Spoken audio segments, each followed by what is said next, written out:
दे दी हमें आजादी बिना खड़क बिना ढाल, साबरमती के संत तूने कर दिया कमाल, है ना। क्या हाल चाल आप सभी के, कैसे हैं सही बच्चे। तो ये कुछ बड़ी फेमस लाइंस हैं यार। ये लाइंस अगर आप देखोगे तो हमारे फ्रीडम स्ट्रगल के टाइम पे बड़ी वायरल हुआ करती थी। जैसे आज आपके इंस्टाग्राम के वीडियोस वायरल होते हैं ना, कई सारी रील्स वायरल होती हैं, वैसे ही जब हमारे देश का चला था फ्रीडम स्ट्रगल, तब जो है ना ये देशभक्ति वाले गीत, ये देशभक्ति वाली लाइंस और बहुत सारी ऐसी चीजें जो हमारे देश के लोगों का मोटिवेशन बढ़ाती थी, ऐसी कई सारी चीजें वायरल होती थी। वैसे साबरमती के संत को अगर आप देखोगे तो यहाँ पे रेफर किया जाता है गांधी जी को, राइट। साबरमती आश्रम गांधी जी का, उनका कंट्रीब्यूशन देश को लेकर के, तो इन सभी चीजों को अगर आप बात करें हम बच्चे, तो आज पढ़ने वाले हैं इस पर्टिकुलर चैप्टर के अंदर, ठीक है। तो ऐसा नहीं है भाई कि मैंने ये नहीं कहा कि person is a perfect person, ठीक है।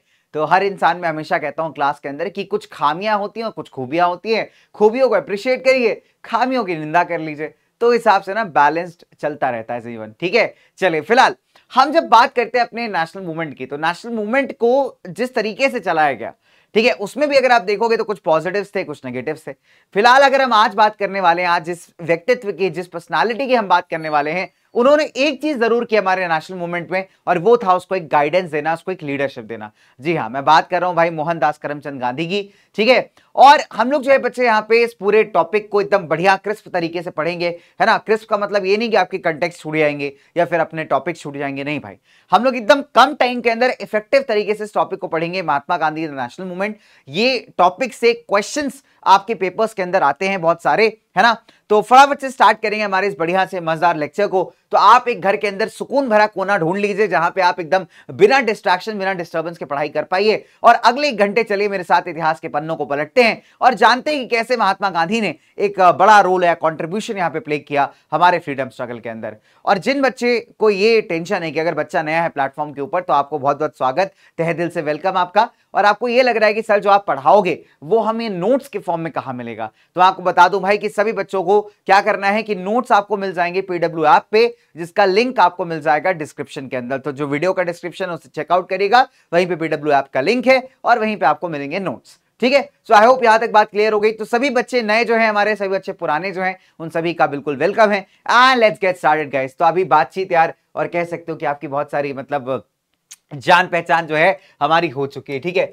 तो जिन बच्चों को नहीं पता, मैं अपना नाम भी बता देता हूं। मेरा नाम बेटा कुणाल है, ठीक है। और बहुत सारे बच्चे मुझे टी-रेक्स के नाम से जानते हैं। टी-रेक्स एक डायनासोर है। इस नाम के पीछे भी बच्चों की कहानी है। आओ कभी बैच में मिलके बताएंगे, मिलके सुनेंगे, ठीक है। तो आपके अपने टी-रेक्स सर, आपके अपने डॉगेश सर, ठीक है। तो आपके साथ चलते हैं, इतिहास के पन्नों को पलटते हैं, बात करते हैं थोड़ी गांधी जी से, है ना। तो गांधी जी थोड़ा बताइए अपने बारे में कि कैसे जो है आप मतलब जो है इस तरीके से इंडियन पॉलिटिक्स में आए और क्या क्या आपने कंट्रीब्यूट किया। तो हम लोग गांधी जी की जबानी जानेंगे, हम लोग गांधी जी से पूछेंगे कि एक्चुअली सर का कंट्रीब्यूशन क्या था, ठीक है। चलिए, तो let's talk about Mahatma Gandhi and the national movement. So दोस्तों, अगर हम बात करें गांधी जी के बारे में, तो थोड़ा सा पहले और अर्ली जीवन को जानना बहुत जरूरी है, ठीक है। तो अगर हम बात करते हैं बच्चों, जो भारत का नेशनल मूवमेंट है, जब से गांधी जी रिटर्न किए थे, ठीक है, 1915 अगर आप देखोगे, this is return date of Gandhi, ठीक है। यहां पे अगर आप देखोगे तो गांधी ने यहां पे साउथ अफ्रीका के अंदर दोस्तों, साउथ अफ्रीका में अगर आप देखोगे तो वहां की जो अपार्थित सरकार थी उसके अगेंस्ट बड़े अच्छा लड़े थे सत्याग्रह के मेथड से। और 1915 में साउथ अफ्रीका से भारत वापस आते हैं दोस्तों, और वहीं से आप देखोगे इनका एक्टिव पॉलिटिक्स में जो है पार्टिसिपेशन स्टार्ट हो जाता है। अब कई सारी किताबों में 1915 की जगह 1917 भी दे रखा रहता है, क्योंकि भैया चंपारण सत्याग्रह से गांधी के पॉलिटिकल करियर की एकदम धमाकेदार शुरुआत हुई थी भारत में। बट कई बार आप देखोगे हम गांधी के रिटर्न से जो है गांधी एरा को कंसिडर करते हैं, ठीक है। अब कोई किताब ऐसा भी मिलेगा जहां पे 1919 दे दिया होगा भाई, तो वो तो बहुत ही लेट हो गया, ठीक है। तो 1915 टेक्निकली अगर आप देखेंगे, जब गांधी रिटर्न किए भारत में वापस भारतवासियों के सपोर्ट के लिए, इंडियन पॉलिटिक्स में एंटर करने के लिए, तब आप देखोगे हम वहां से काउंट करते हैं till 1947, that is the Gandhian era. क्यों कहा जाता है Gandhian era? Because Gandhi ji का डोमिनेशन था पॉलिटिक्स के अंदर और देश के अंदर, जो उनका रोल था, दोनों ही काफी जबरदस्त थे। तो हमने क्या किया है, इस चीज के हाईलाइट करने के लिए, इस चीज के इंपॉर्टेंस को हाईलाइट करने के लिए, इस पूरे टाइम पीरियड को अपने यहां पे नाम दे दिया, that is the Gandhian era, ठीक है। चलिए, अब अगर मैं थोड़ा सा और आपको बताऊं गांधी जी के बारे में, तो दोस्तों गांधी जी का देखो ऐसा था, सिंपल है कि जब हम बात करते हैं ना गांधी जी की, तो दोस्त गांधी जी का जन्म कब हुआ था? 1869 पोरबंदर गुजरात के अंदर, ठीक है। तो गुजरात में एक डिस्ट्रिक्ट पड़ता है कथियावर करके, ठीक है। तो वहां पे पोरबंदर करके जगह है, वहां पे 1869 में गांधी जी का जन्म हुआ था। साथ ही साथ इनकी जो पढ़ाई लिखाई अगर आप देखेंगे तो काफी अच्छी रही है। इंग्लैंड में इन्होंने 1888 के अंदर लॉ पढ़ने के लिए गए थे वहां पे, है ना, तो वकालत की पढ़ाई की थी, लॉ की पढ़ाई की थी। साथ ही साथ 1993 से लेकर 1914 तक साउथ अफ्रीका के अंदर इन्होंने लॉ को प्रैक्टिस किया। और ये वही टाइम पीरियड था जब गांधी जी ने वहां पे हो रहे रेशियल डिस्क्रिमिनेशन के अगेंस्ट आवाज उठाई थी दोस्तों। तो आई होप आपको ये सभी इंसिडेंट्स आई गेस सभी बच्चों को पता होगा कि गांधी जी एक बार फर्स्ट क्लास ट्रेन टिकट में ट्रेन के अंदर कंपार्टमेंट के अंदर ट्रैवल कर रहे थे। टिकट था इनके पास, बढ़िया सूटेड बूटेड एकदम बढ़िया सुंदर बालक बन करके जो है ट्रैवल कर रहे थे। लेकिन क्योंकि गांधी जी हमारे जैसे क्या थे, ब्राउन मुंडे थे दोस्तों, है ना, हमारे जैसे उनका जो कंप्लेक्शन था, जो कलर था स्किन का, वो थोड़ा डल था। सो और अगर आप साउथ अफ्रीका को देखोगे उस टाइम पे, तो साउथ अफ्रीका को रूल करते थे व्हाइट पीपल, राइट। तो वो जितने भी डार्क कंप्लेक्शन लोग होते थे ना, उनसे बड़ा चिढ़ते थे, उनके साथ बड़ा डिस्क्रिमिनेशन, भेदभाव किया करते थे, ठीक है। तो वहां की सरकार जो ये पॉलिसी फॉलो करती थी भेदभाव की, उसे अपार्थीड कहा जाता है, राइट। एंड इसी के चलते, क्योंकि गांधी जी हमारी तरह से कैसे थे बच्चों, मेरी तुम्हारी तरह ब्राउन मुंडे थे, ठीक है, तो उनका कंप्लेक्शन थोड़ा डल था, तो उनको टिकट खोने के बाद भी आप देखोगे ट्रेन के कंपार्टमेंट से उतार दिया जाता है। और this hurts Gandhi ji a lot guys, ठीक है। तो अगर आप देखोगे तो उन्होंने डिसाइड कर लिया कि जितनी भी रेसिस्ट अथॉरिटीज हैं, है ना, जो हमारे स्किन कलर के आधार पे हमारे साथ भेदभाव करती हैं, हमारे फिजिकल फीचर्स के आधार पे भेदभाव करती हैं, इनके अगेंस्ट मैं फाइट करूंगा। अब जब वर्ड आता है फाइट का, तो मैक्सिमम लोगों के दिमाग में क्या होती होगी, भाई ढिशुम ढिशुम वाली फाइट, है ना, जिसमें तुम सामने वाले का मुंह तोड़ देते हो, दांत फोड़ देते हो। फिलहाल गांधी जी का जो आइडियोलॉजी है वो इसके खिलाफ है। गांधी जी का मानना बहुत क्लियर है। गांधी जी का कहना था कि देखो यार, सामने वाला आपसे हो सकता है आपको टॉर्चर कर रहा हो, आपके साथ वायलेंस कर रहा हो, लेकिन अगर आपका कॉज जस्टिफाइड है, अगर आप अपने आप में जस्टिफाइड है, आपका कॉज एकदम जस्टिफाइड है, आप सही तरीके से सच्चे आदमी हो, तो ऐसे केसेस में आपको डरने की या घबराने की जरूरत नहीं है। आप उस इंसान को रियलाइज कराइए कि यार वो तुम गलत कर रहे हो मेरे साथ, ठीक है। और एक टाइम ऐसा आएगा जब वो इंसान रियलाइज करेगा, अपने अंतर मन की आवाज सुनेगा, and he will definitely leave you, है ना, या आपके साथ जस्टिस हो जाएगी। तो ये जो मेथड है आपका, ये कहलाता है बेटा सत्याग्रह।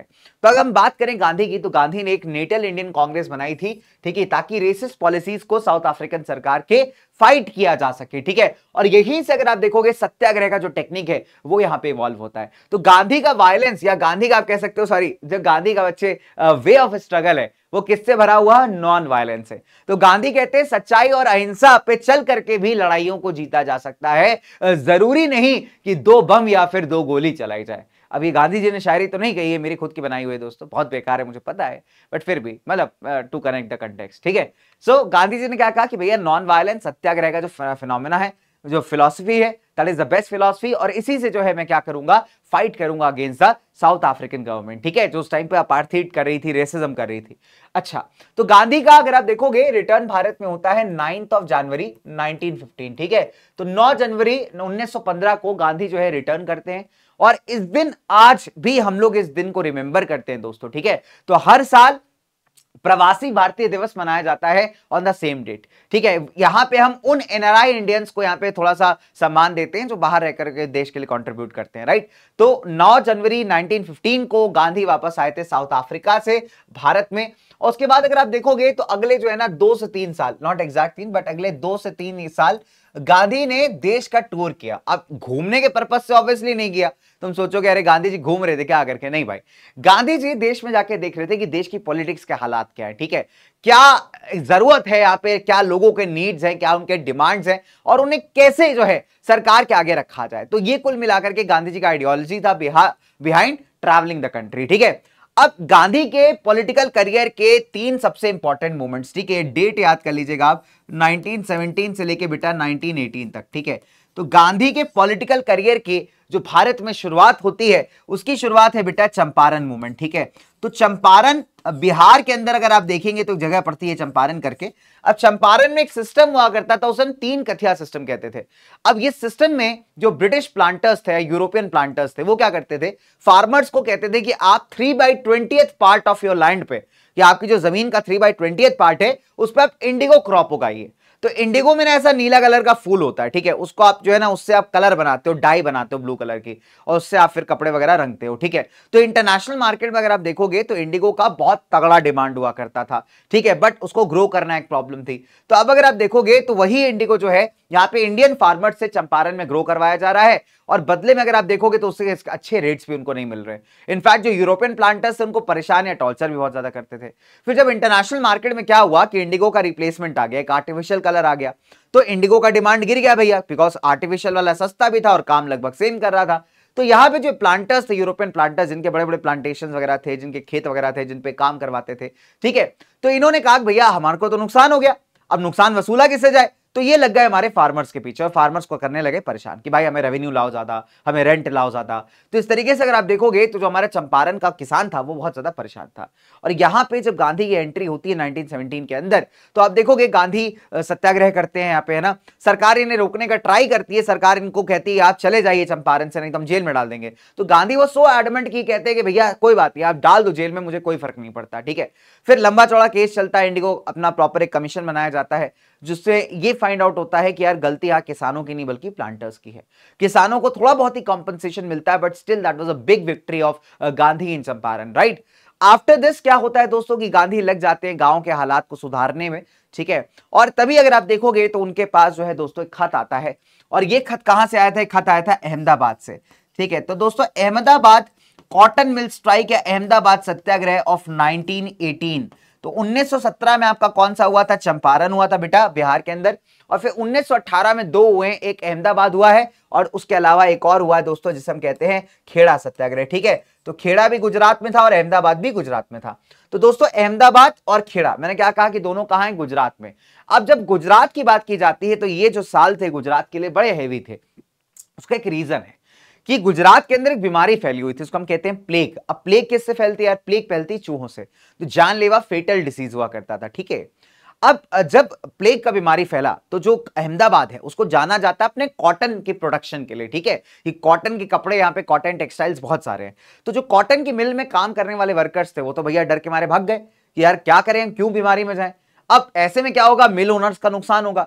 तो मिल ओनर्स ने सोचा कि क्यों ना इनको अट्रैक्ट करने के लिए, वापस बुलाने के लिए एक एक्स्ट्रा पेमेंट अनाउंस की जाए, उसको हम कहते हैं प्लेग बोनस। क्या बोलते हैं उसको हम लोग, प्लेग बोनस, कि जो काम करने आएगा उसको हम एक्स्ट्रा पैसे देंगे। अब जब भाई प्लेग वाले हालात ठीक होने लगे तो इन्होंने क्या किया, बोनस हटा दिया। अब ऐसे टाइम पे अगर आप देखोगे 1917 और 18 का टाइम वो भी टाइम है जब दुनिया में चल रही थी वर्ल्ड वॉर 1 और इंडिया में हर चीज का दाम बहुत एग्जॉर्बिटेंटली हाई था, मतलब बहुत ज्यादा प्राइसेस थे हर चीज के, राइट।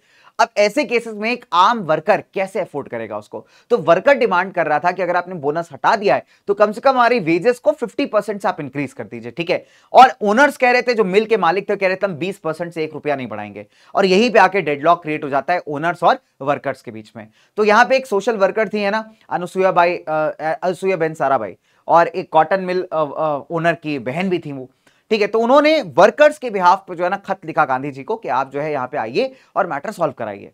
अब Gandhi since he was a good political figure, है ना, तो उनका रिस्पेक्ट या सम्मान था समाज में। तो गांधी जब यहाँ पे आते हैं दोस्तों तो वे भूख हड़ताल पे बैठ जाते हैं, कहते हैं मैं भी जो है वर्कर्स के साथ हड़ताल करूंगा। फाइनली आप देखोगे मिल जो ओनर्स हैं और वर्कर्स के बीच में एक फाइनल एग्रीमेंट होता है, और वो ये था कि 35% से जो है सैलरीज या वेजेस को बढ़ा दिया जाता है। तो आप कह सकते हैं कि गांधी का जो दूसरा सबसे बड़ा विक्ट्री था दैट वाज इन अहमदाबाद। अगर हम बात करें खेड़ा की, तो खेड़ा का किसान दो चीजों से परेशान था। नंबर 1, प्लेग के चलते उसके आप देखोगे कि उसकी हालत वैसे ही खराब हो रखी थी। दूसरी बात, वो एक पुअर हार्वेस्ट हुआ था। पुअर हार्वेस्ट मतलब फसलें खराब हो गई थी ड्यू टू क्लाइमेटिक कंडीशंस, और उसके पास, गरीब किसान था, उसके पास जमीन का किराया भरने के पैसे नहीं थे, बिकॉज जमीन क्या होती थी पहले रेंट पे लेकर लोग फार्मिंग किया करते थे। तो ये जो गरीब किसान है ये चाहता है कि मेरी जो बचा हुआ किराया उसे माफ कर दिया जाए, रेमिट कर दिया जाए। तो यहां पे अगर आप देखोगे गांधी इनके कॉज के लिए सत्याग्रह करते हैं, पुअर पीजेंट्स के कॉज के लिए, एंड जो अफोर्ड नहीं कर सकता था उनका किराया माफ करवा दिया जाता है, जो अफोर्ड कर सकता था उसको देना था। तो इस तरीके से अगर आप देख पा रहे हो दोस्तों यहाँ पे, तो काफी बड़े विक्ट्रीज हमको 1917 से 18 के बीच में दिखाई देते हैं in terms of Gandhi ji in India's politics, ठीक है। चलिए अब सवाल उठता है कि गांधी के फाइट करने का मेथड क्या था, what was that particular method जो गांधी को इतने स्पेशल बना देता है। तो नंबर 1 बात आती है सत्याग्रह की। तो दोस्तों सत्याग्रह एक ऐसा फोर्स है जिसको गांधी का मानना है कि वायलेंस या गन से भी ज्यादा पावरफुल है, ठीक है। ये सत्य और अहिंसा पे बेस्ड है, नॉन वायलेंस एंड ट्रूथ पे बेस्ड है, peaceful technique of fighting injustice, ठीक है। तो गांधी यहां पे अगर आप देखोगे पैसिव रेजिस्टेंस और सत्याग्रह में फर्क बताते हैं। पैसिव रेजिस्टेंस का मतलब होता है जब आप चुपचाप से एकदम अहिंसा के साथ किसी चीज का विरोध करते हो, किसी चीज को अपोज करते हो। बट गांधी का मानना है कि सत्याग्रह इज नॉट पैसिव, हर बंदा सत्याग्रह नहीं कर सकता। इसका एक एग्जांपल देता हूं मैं आपको, ठीक है। तो अगर मान लो कि तुम सत्याग्रही बंदे हो, तुम पीसफुली प्रोटेस्ट कर रहे हो, सरकार तुम पे लाठी चलाते, लाठी चलाने पे क्या होगा दोस्तों, तुम भागोगे या तो तुम्हें चोट लगेगी। तो सत्याग्रही वो बंदा है जो डट के खड़ा रहेगा, कि सामने से लाठी चले, बंदूक चले, गोली चले, कुछ भी चले, वो बंदा डट के खड़ा हुआ है। That is what Satyagraha is all about. और ये कोई कावड़ बंदा नहीं कर सकता। गांधी का आइडियोलॉजी यही है कि आप लाठी खा रहे हो, आप गोली खा रहे हो, ये कमजोर व्यक्ति कर ही नहीं सकता। और जब कमजोर व्यक्ति कर ही नहीं सकता तो सत्याग्रह पैसिव रेजिस्टेंस नहीं हो सकता। बिकॉज पहले ऐसे माना जाता था ना, रेजिस्टेंस मतलब विरोध करना किसी चीज का, ठीक है। तो अगर आप एकदम वायलेंस के साथ कर रहे हो तो लोग कहते थे अरे आप बड़ा एक्टिव रेजिस्टेंस शो कर रहे हो, और अगर आप नॉन वायलेंस से प्रोटेस्ट कर रहे हो तो लोग कहते थे अरे यार पैसिव हो, आप तो ऐसे ही चल रहा है आपका प्रोटेस्ट, ठीक है। तो गांधी कहते हैं कि देखिए पैसिव रेजिस्टेंस और सत्याग्रह में फर्क है। सत्याग्रह वो चीज है, सत्याग्रह वो फोर्स है जो सामने वाले को मजबूर कर सकती है, ठीक है। कि सत्याग्रह इतना ज्यादा एडमेंट होता है ना, हटी होता है कि वो अपनी बात पर अड़ जाता है, वो चीज पैसिव रेजिस्टेंस के अंदर डेफिनेटली नहीं होती, right. Very very simple, done. चलो, so latter is against the use of any kind of force. तो हमने क्या देखा, आगे बात करते हैं। फिर next is principle of non violence. तो गांधी का जो प्रिंसिपल था बेटा नॉन वायलेंस का, वो क्लियरली कहता है दोस्तों कि किसी प्रकार का इंजरी नहीं होना चाहिए, ठीक है। Neither by words nor by action. क्या आप गाली दे रहे हो किसी को, तरह का ऐसा का तैसा है, फेंक के मारे जूता लपट जाओ, है तो ऐसा तुम गाली गलौज भी मत दो, और ना ही अपने एक्शन से किसी को हर्ट करो। तो that is what non violence is all about, ठीक है। बहुत सिंपल सा बात है बच्चे। तो गांधी के हिसाब से नॉन वायलेंस एक बहुत ही पॉजिटिव चीज थी। ऑब्वियस सी बात है, खून खराबे से किसी का भला तो होता नहीं है, है ना। खून खराबा किसी भी पक्ष में हो, अपने तरफ हो, सामने वाले की तरफ हो, दुख या शोक दोनों तरफ मनाया जाता है, ठीक है। तो लड़ाई में, खून खराबे में किसी का फायदा नहीं होता। और गांधी का कंसेप्ट यही था कि यार बिना खून खराबे के अगर आप कुछ अचीव कर सकते हो तो why not go for it, ठीक है। तो that is the ideology of non violence. स्वदेशी और मास मूवमेंट के सपोर्टर। देखिए गांधी, हम कई बार ये कहते हैं ना कि गांधी जी ने ये कर दिया, वो कर दिया, और गांधी जी ने ऐसा नहीं किया, but have you ever thought कि why Gandhi was so popular, है ना। मतलब कभी आपने सोचा इस चीज को कि आज भी हम उनके नाम को डिस्कस कर रहे हैं, तब भी हम नाम को डिस्कस कर रहे थे। One reason that Gandhi was so popular was his connection with the common people, ठीक है। आम आदमी के साथ उनका रिश्ता। देखो दोस्तों, आपने कभी भी देखा होगा कि एक नेता और आईएएस में क्या फर्क होता है। मैं बहुत बेसिक सी बात बता रहा हूं, एजुकेशन बेस पे बात ही नहीं कर रहा। ऐसा क्यों नहीं होता कि जो आईएएस, हमारे इतने पढ़े लिखे आईएएस होते हैं, ठीक है, इतने काबिल आईएएस होते हैं, वो क्यों नहीं जो है जनता से डायरेक्ट जो है बातचीत करते, क्यों जनता को डायरेक्ट रिप्रेजेंट वो नहीं करते। The reason is the connect with the people. एक पॉलिटिशियन हो सकता है, एक राजनेता हो सकता है, राजनीतिक पार्टी का, किसी भी राजनीतिक पार्टी का जो नेता है, हो सकता है कि वो अपने सब्जेक्ट में, अपने एजुकेशन में बिल्कुल नील हो, जीरो हो, लेकिन एक स्किल उसके पास तगड़ी होती है, वो है लोगों के साथ interaction. So you can become a political leader only if you have this skill। आपके पास, आप चाहे आईटी ग्रेजुएट ही क्यों ना हो, अगर आपके पास ये लोगों से कनेक्ट करने की स्किल नहीं है, आपका कोई भी आईटी पॉलिटिक्स के अंदर काम नहीं आता, ठीक है। तो आज अगर आप देखोगे तो गांधी जी वो so popular, the reason is कि वो लोगों से बहुत कनेक्टेड थे, ठीक है। उनका कंसेप्ट सिंपल था, ऐसा नहीं कि सिर्फ इसी ग्रुप को लेकर के आना है मूवमेंट के लिए। उनका सिंपल था, जितने ज्यादा लोग हैं, जितना मास मूवमेंट है, उतना ज्यादा बेहतर है। सो गांधी का सिंपल था दोस्तों कि इंडियन नेशनल मूवमेंट एक मास मूवमेंट होना चाहिए। तो हम जो देखते हैं ना कि गांधी के आने से पहले से क्या मिसिंग था, कांग्रेस क्या पॉलिटिक्स नहीं कर रही थी यार, और भी पार्टीज कर रही थी, बट कहते ना वो एक leadership, leading from the front वाला जो पोजीशन था, वो मिसिंग था, वही आकर के गांधी जी ने फिल किया था, ठीक है। तो ही बिलीव दैट कि irrespective of caste religion participate करना चाहिए। स्वदेशी के प्रमोटर थे, देखो आप देखोगे, ही सेड दैट कि जितने भी नेसेसरी गुड्स हैं वो देश के अंदर ही प्रमोट हो पाए, मतलब देश के अंदर ही बने। तो स्वदेशी का मतलब ही यही होता है कि आप अपने इंडिया में बनाए गए सामान का इस्तेमाल करिए। आज भी सरकार, आप देखोगे करंट गवर्नमेंट भी इस बात पे फोकस करती है कि मेड इन इंडिया यूज करिए। और ऑनेस्टली बताऊं बच्चे, कोई गलत बात नहीं है। आप देखो आज जितने भी डेवलप्ड नेशंस हैं, ठीक है, उन्होंने अपने ब्रांड्स पे भरोसा दिखाया है, अपने ब्रांड्स को एकदम स्ट्रांगली प्रमोट किया। उन्होंने कहा कि हमारे देश का ब्रांड हमारे लोग भी यूज करेंगे और हम दूसरे लोगों को भी यूज करवाएंगे। Take the example of Apple guys. Apple कौन सा ब्रांड है, कहां का ब्रांड है, यूएस का ब्रांड है ना। आप देखो ना एप्पल के यूजर्स यूएस के अंदर कितने, वर्ल्ड के अंदर भी काफी यूजर्स हैं। तो एप्पल का एक ऐसा परसेप्शन क्रिएट कर दिया गया मार्केट में कि देख भाई ये तो ताबड़तोड़ चीज है, ठीक है, वहां के लोगों के लिए भी और दुनिया भर के लोगों के लिए भी। हालांकि एप्पल का अगर मैं बात करूं कि एप्पल क्या पूरा असेंबल जो होता है यूएस में होता नहीं होता है। I have a MacBook guys, मेरे पास एक है लैपटॉप है एप्पल का, तो उसमें जब डब्बे में पढ़ा तो भैया वो असेंबलिंग पूरा चाइना में हो रहा है, डिजाइन उसका यूएस में हुआ है बट असेंबलिंग पूरा चाइना में हुआ है ना। ये बात लोग जो है कई बार अनदेखा कर देते ना, है ना, एकदम ऐसे इग्नोर कर देते। द रीजन इज कि आपने अपने प्रोडक्ट में इतना कॉन्फिडेंस बिल्ड कर दिया। सो गांधी का कंसेप्ट बहुत सिंपल है कि स्वदेशी का मतलब क्या है, इंडियन प्रोडक्ट्स के अंदर कॉन्फिडेंस बिल्ड करना, कि आदमी जो है, देश का इंसान इंडियन प्रोडक्ट्स को बाय करे। इससे फायदा क्या होगा, देखो जो इंडियन इंडस्ट्रीज होंगी वो ग्रो करेंगी, वो ग्रो करेंगी तो वहां पे काम करने वाले लोगों का भी बेनिफिट होगा, है ना। और देश अगर आप देखोगे सेल्फ रिलायंट या आत्मनिर्भर बनेगा, ठीक है। तो इन्होंने क्या कहा दोस्तों कि चरखा चलाइए और खादी बनाइए। चरखा चला करके जो है आप जो है खादी का वस्त्र तैयार करिए, खादी कपड़ा बनाइए। बट एक चीज यार गांधी जी शायद बेटर कर सकते थे। I always when I read about national struggle या ऐसा कुछ, तो मुझे हमेशा एक चीज ऐसा लगा कि खादी आज भी बहुत एक्सपेंसिव है। आज अगर मैं खादी का कुर्ता लेने जाऊंगा 4 से 5 हजार रुपए का कुर्ता आता है, सिर्फ कुर्ते की बात कर रहा हूं, पजामा तो ऐड ही नहीं किया भाई मैंने, ठीक है। तो इतना महंगा खादी आज के जमाने में, उस टाइम पे भी खादी एक्सपेंसिव था। अभी आप नॉन कॉपरेशन पढ़ेंगे दोस्तों। नॉन कॉपरेशन आपको पता है कि शहरों के अंदर फेल क्यों हुआ, उसके 2 कारण थे। पहली चीज कि हमने कहा कि इंडियन इंस्टीट्यूशंस में आप सेटल हो जाइए, बट इंडियन इंस्टीट्यूशंस ही नहीं थे दोस्तों। Comparative to the British institutions, Indian colleges universities का संख्या ही इतना कम था, सब लोग एकोमोडेट नहीं हो सकते थे। फिर गांधी ने कहा गरीब आदमी को आप खादी पहनी, गरीब आदमी खादी पहनेगा कहां से, वो अफोर्ड ही नहीं कर पा रहा है khadi. And this is where Britishers had an edge, है ना, कि हमने प्लान बहुत अच्छा किया बट हमारा एग्जीक्यूशन थोड़ा पुअर था, राइट। फिलहाल तो ये गांधी के मेथड से दोस्तों। अब कहानी आगे चलते हैं थोड़ा सा, let's talk about the non cooperation movement, ठीक है। तो अब नॉन कॉपरेशन की अगर हम बात करें, इसको हम हिंदी में कहते हैं असहयोग आंदोलन, ठीक है। तो दोस्तों 1918 तक तो आपने पढ़ लिया कि खेड़ा गुजरात और मतलब बढ़िया सत्याग्रह जो है गांधी ने किया है। अब एक चिंता ब्रिटिशर्स को भी सता रही थी। देखो Britishers were not here to develop the country, ठीक है, वो हमको लूटने आए थे, सिंपल सा लॉजिक है देखो। और जिसको आप लूटने जाते हैं उसको आप कभी बचाते नहीं है, ठीक है, आप उसको डेवलप करने का नहीं सोचते। सो जब ब्रिटिशर्स की बात की जाती है तो उनको ये समझ में आ रहा था कि भाई एक्टिव पॉलिटिक्स बहुत ज्यादा बढ़ रही है देश के अंदर, कांग्रेस का रौला बढ़ रहा है, गांधी जी का ऑरा बढ़ा ही हुआ है, प्लस और भी कई सारी एक्टिविटीज हो रही है जो अगेंस्ट द ब्रिटिश गवर्नमेंट है। तो इन्होंने क्या किया, इन्होंने एक सेडिशन कमेटी बनाई, ठीक है, सेडिशन कमेटी बनाई। अब सेडिशन का मतलब होता है एक तरीके से देशद्रोह करना, कि आप सरकार के अगेंस्ट जा रहे हो। तो इन्होंने एक सेडिशन कमेटी बनाई। अब उसका जो हेड था वो था सिडनी राउलेट, ठीक है, जस्टिस था।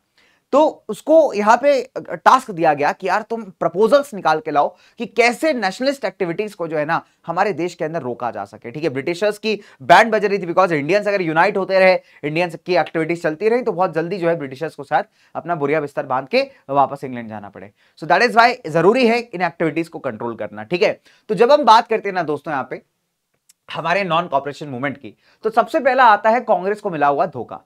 तो वर्ल्ड वॉर 1 में कांग्रेस से जो है ना, अगर आप देखोगे ब्रिटिशर्स ने मांगा सपोर्ट कि आप जो है वर्ल्ड वॉर 1 में हमको सपोर्ट करिए, ठीक है, और इंडिया ने सपोर्ट भी किया। बट इंडिया ने इसके बदले में क्या मांगा था, डोमिनियन स्टेटस मांगा था, सेल्फ गवर्नमेंट मांगी थी, कि मतलब हमारा देश चलाने के लिए हमारी खुद की सरकार होनी चाहिए। तो ऐसा हमने डिमांड किया हुआ था। बट जब वॉर खत्म हुई तो ब्रिटिशर्स ने कहा हा देखो वो कैमरा है, इट वाज अ प्रैंक, हम कौन सा तुम्हें डोमिनियन देने वाले हैं, हम कौन सा तुम्हें जो है सेल्फ गवर्नमेंट देने वाले, वो देखो कैमरा, हाथ दिखाओ ऐसे, इट वाज अ प्रैंक, है कि नहीं। तो समझ पा रहे हो तुम, तो हमारे साथ हो गया प्रैंक। तो ब्रिटेन ने वर्ल्ड वॉर 1 के बाद सीधा मुकर गया, इसने ऐसे ऐसे एक्ट पास कर दी जिसने इनफैक्ट इंडिया की फ्रीडम को ही छीनना स्टार्ट कर दिया। उसमें से एक जबरदस्त वाला था हमारा राउलेट एक्ट। सो जो कांड हुए हमारे वर्ल्ड वॉर खत्म होने के बाद, राउलेट एक्ट हो गया 1919 का, जलियांवाला बाग कांड हो गया, खिलाफत इशू हो गया, इन सब ने जो है ना मजबूर कर दिया गांधी जी को एक ऐसा मूवमेंट लाने के लिए जिसमें हम गवर्नमेंट के साथ कॉपरेट ही करना बंद कर देंगे, ठीक है।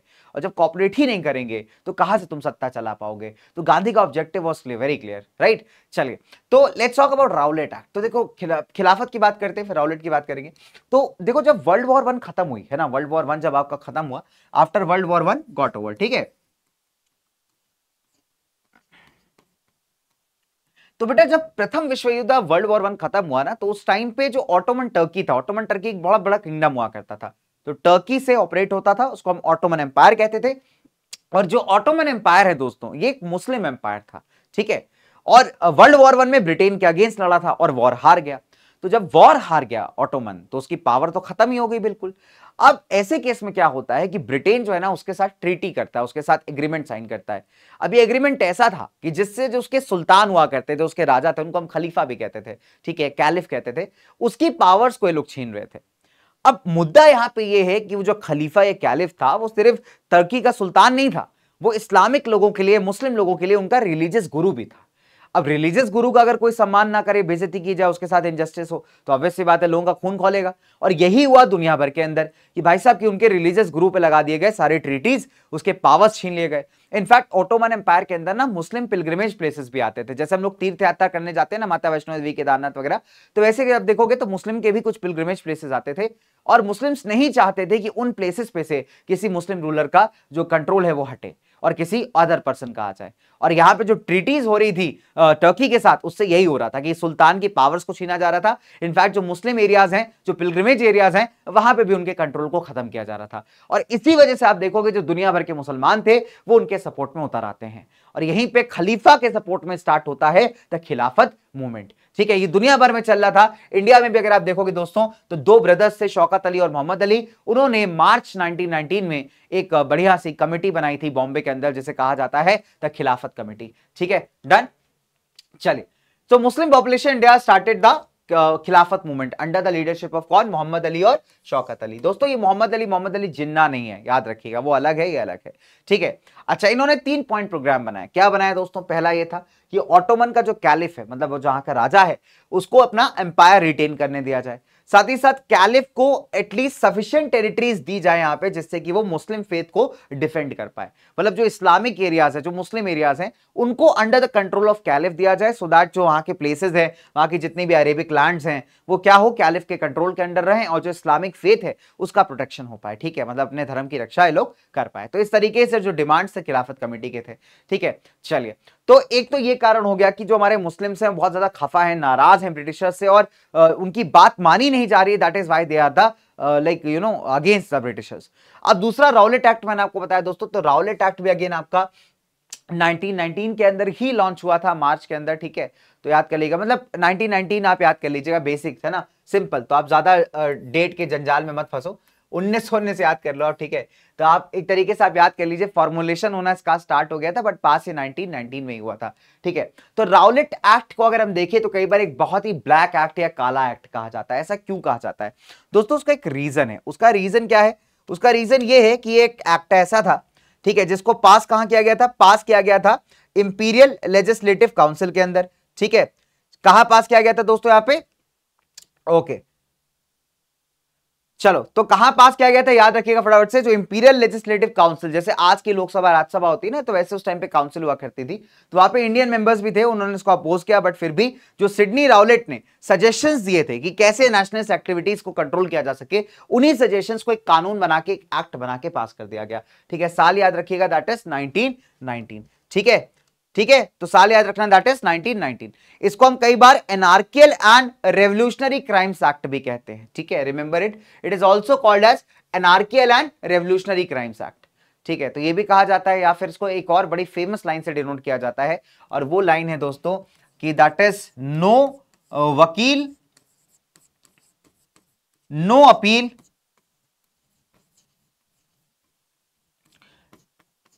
एंड नो दलील। ठीक है, डन। चलिए, तो जब राउलेट एक्ट को पास किया गया तो यहां पे सरकार के पास, पुलिस के पास अनलिमिटेड पावर्स आ गई। आप गलती से फिर कॉन्स्पिरेसी करते हो, पाए गए ब्रिटिशर्स के अगेंस्ट, ओ भैया गोरे गाल को आज चटकाना है बेटा, मारना, रोक के मारेंगे, हौक के मारेंगे एकदम ब्रिटिशर को। ठीक है, तो अगर आप ऐसा कुछ प्लान करते हो, पाए गए और पुलिस ने आपको पकड़ लिया, तो पुलिस को किसी वारंट की जरूरत नहीं होगी। फिर वारंट क्या होता है? एक ऑफिशियल डॉक्यूमेंट होता है जो पुलिस आपको बताती क्यों अरेस्ट किया जा रहा है, किस टाइम किया जा रहा है। तो यहां पे पुलिस को वारंट का कोई जरूरत नहीं है। दूसरी बात, आपके इन कैमरा ट्रायल्स होते थे। इन कैमरा ट्रायल्स का मतलब आपको किसी अदालत में या कोर्ट या मजिस्ट्रेट के सामने पेश नहीं किया जाएगा। ठीक है, जनरली लॉ तो यही कहता है कि आपको अरेस्ट करने के बाद जो मजिस्ट्रेट होता है ना, उसके सामने आपको लेके जाया जाता है। But in this case Rowlatt act में ऐसा कोई भी क्लॉज नहीं था। तो आपके इन कैमरा ट्रायल्स होते थे, मतलब आपको अलग से बैठा के आपसे पूछताछ की जाती थी, और आपका जो हेबियस कॉर्पस का राइट है, हेबियस कॉर्पस का मतलब होता है टू हैव द बॉडी।